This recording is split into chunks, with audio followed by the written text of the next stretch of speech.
लोग हमेशा अच्छी फ़िल्मों को सेलिब्रेट करते हैं और याद करते हैं। पर आज मुझे इस फ़िल्म के बारे में इसलिए बात करने का एक तरीके से मन किया कि आज इस फ़िल्म को सम्राट पृथ्वीराज को 2 साल पूरे हुए।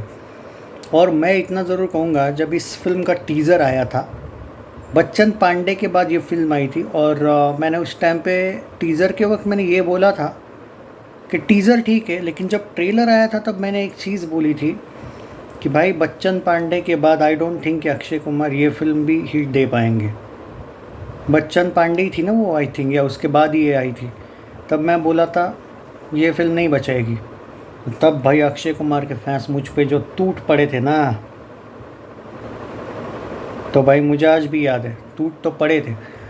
मैंने उनको लेकिन ये बात बोली थी कि भाई आप कितना भी बोलो, मैं मेरी बात पे कायम रहूँगा, हम बाद में बात करेंगे इस बारे में। और उसके बाद उन्होंने मुझको सच में दिल से फॉलो करना शुरू कर दिया कि भाई बंदे के वर्डिक्ट तो गलत नहीं होते। भले ही वो अक्षय कुमार के अगेंस्ट बोला था, मैं अगेंस्ट नहीं बोला था, मैं किसी हीरो के अगेंस्ट नहीं बोला था, मैं सीधा बोला था कि नहीं लगता है मुझे कि सम्राट पृथ्वीराज फिल्म चलेगी। उसके पीछे बहुत बड़े 3 रीज़न्स थे। सबसे पहली बात, इसके डायरेक्टर ने बोला था कि मैंने 18 साल इस फिल्म पे स्टडी की है। मैं एक झटके में बोला था कि भाई इसको इस टाइप का स्टेटमेंट देने की तो बिल्कुल भी ज़रूरत नहीं है।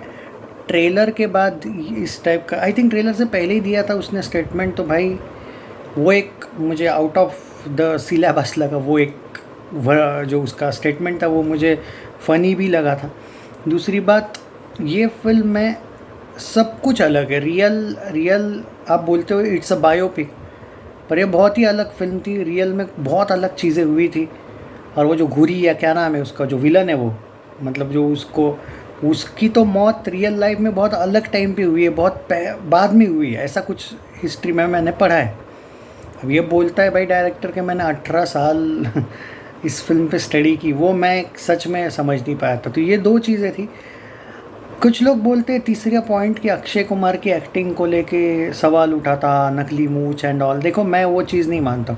अगर बंदे को तुम लोग स्टोरी स्क्रिप्ट इस टाइप की दोगे तो अक्षय कुमार ने थोड़ी राइट की थी फिल्म, उसने थोड़ी लिखी थी।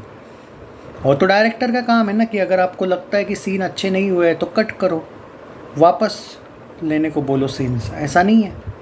और वहाँ पे जो लोग बोलते हैं कि भाई 40 दिन में कोई सम्राट पृथ्वीराज बनाता है, कि भाई आपने देखा क्या है कि सच में 40 दिन में शूटिंग हुआ क्या कंप्लीट? और फिर भी फिर वो डायरेक्टर को अकल चाहिए ना। अगर आपका एक्टर सच में, अगर बाय चांस मान के चलो कि 40 दिन में शूटिंग कंप्लीट हुई, 300 करोड़ बजट अगर प्रोड्यूसर ने और डायरेक्टर ने, मतलब प्रोड्यूसर ने लगाया यशराज फिल्म्स ने, तो क्या उनको प्रॉब्लम नहीं हुई? वो तो सीधा बोल सकते थे एक्टर को कि भाई देखो 300 करोड़ लगाए, 40 नहीं बल्कि 100 नहीं बल्कि आपको शायद 150 दिन देने पड़ेंगे फिल्म को। अब उनको ही प्रॉब्लम नहीं थी तो क्या तो एक्टर को क्या ब्लेम करना?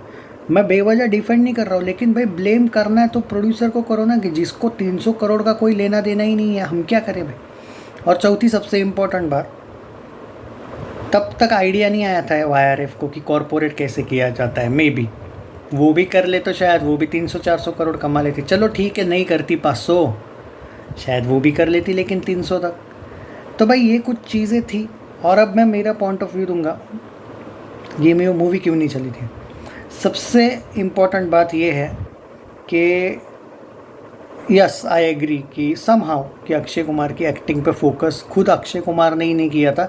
ही is very much big actor than that. I mean, मैं सच बोल रहा हूँ, अक्षय कुमार से तुम्हें अगर एक्टिंग करवानी है, वो हमेशा अच्छा ही करते हैं, लेकिन उस फिल्म में सच में मुझे भी लगा था जल्दबाजी में फिल्म बनाई है, और उससे फ़र्क नहीं पड़ा है प्रोड्यूसर को भी। तो भाई जितना ब्लेम जो लोग अक्षय को करते हैं, प्रोड्यूसर को करो जिन्होंने 300 करोड़ लगाया। अब तो मुझे ये भी डाउट है कि 300 करोड़ में सच में बनी थी या ब्लैक मनी वाइट करने का चक्कर था वो। ये पहला पॉइंट। और दूसरा, ठीक है जल्दबाजी में एक्टिंग की जो भी था। दूसरा, स्टोरी पे तो तुमने फोकस ही नहीं किया। ये तो भाई मतलब तुम बोलते हो it's based on true story, कोई लेना देना नहीं था वो रियल लाइफ से।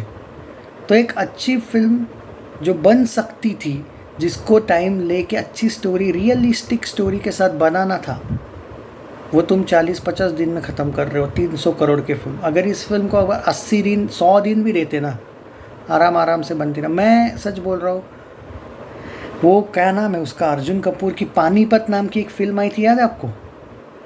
वो डिज़ास्टर गई थी।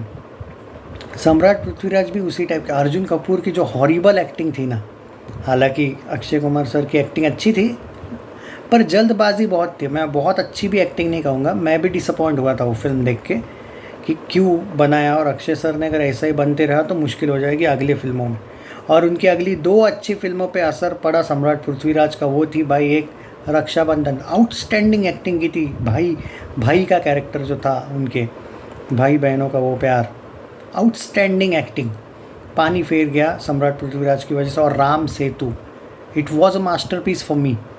The climax of Ram Setu, पर उस पर भी असर हुआ। क्यों? सम्राट पृथ्वीराज की वजह से।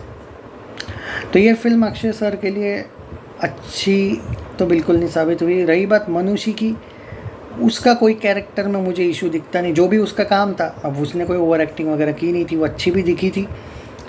पर कहते हैं ना कि गलत डेब्यू था उसका। मे बी नहीं, आई थिंक डेब्यू हाँ उसी में हुआ था मे बी। चैनल सब्सक्राइब नहीं किया है तो कर लीजिए यार। आपको क्या लगता है? और अक्षय फैंस बुरा मत मानो, फैक्ट के साथ भी थोड़ा रहो।